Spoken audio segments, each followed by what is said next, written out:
wrap up this section on eye training, I want to walk you through the details and break down this Moeller pumping motion that you've been seeing me play throughout the video here.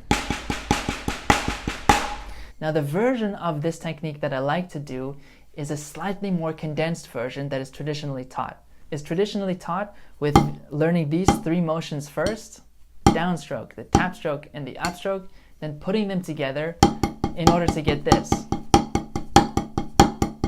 The version I like to play is slightly more condensed and uses a lot more rebound from the stick.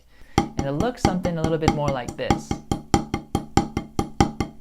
To develop the condensed version, you can shift the focus from learning these three strokes and putting them all together to the initial Moeller stroke, and then adding in just rebounds within there. So we're going to go from here to that, and then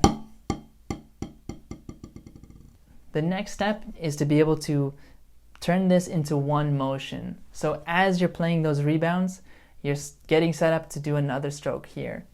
This turns into a beautiful 3-for-1. 1, 2, 3, and it's all one fluid motion. Now that we understand the mechanics, let's observe and deconstruct the movements to see what else we can learn. At our shoulder, we have a bit of this motion happening. When your elbow's coming away from your torso, that's called abduction. When you bring it back towards your torso, that's adduction. You're adding it back to your torso. There's maybe a little bit of rotation happening at the shoulder. In my forearm is staying in what's called flexion. Did you see that little bit of turning that I'm doing with my forearm here? Let me move my shirt and do it again. It's a very slight turn there. And when you turn your forearm and you bring from your palm up to palm down, that's called supination and pronation. I'm not moving that much, I'm only moving a slight bit.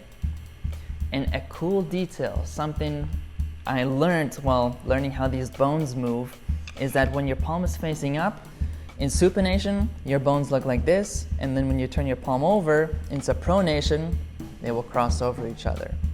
That's thanks to the movement of the radius bone.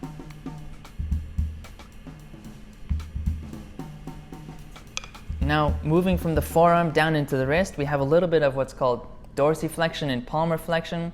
Not too much of this movement though. We, for the most part, want to avoid that.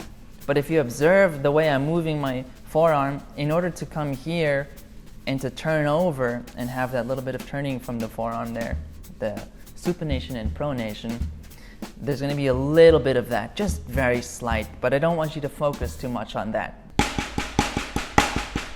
And as you speed up, that motion becomes a little bit smaller and will eventually, there won't be much shoulder movement, it'll turn more into your forearm and wrist.